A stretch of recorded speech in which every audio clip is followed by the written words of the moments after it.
Hamisha bitta savol qiynagan. Nega endi yillab repetitorga qatnash kerak? Nima qilsa tez natija olish mumkin?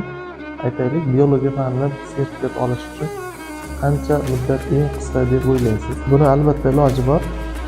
Buni O'zbekistonda eng qisqa muddatda va eng ko'p samarali amalga oshirgan kim degan savolni qo'ydim va o'sha savol bo'yicha izladim va o'sha insonni topdim, oldiga bordim.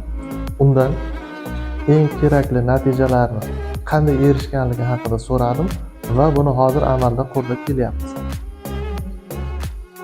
Buni qanday amalga oshirish mumkin yoki qancha muddatda amalga oshirish mumkin degan savollarga biz javob berishga harakat qilamiz. 6 oy muddat yetarli hamda biologiyadan kerak bo'ladigan bir nechta kurslarni bajarish kerak.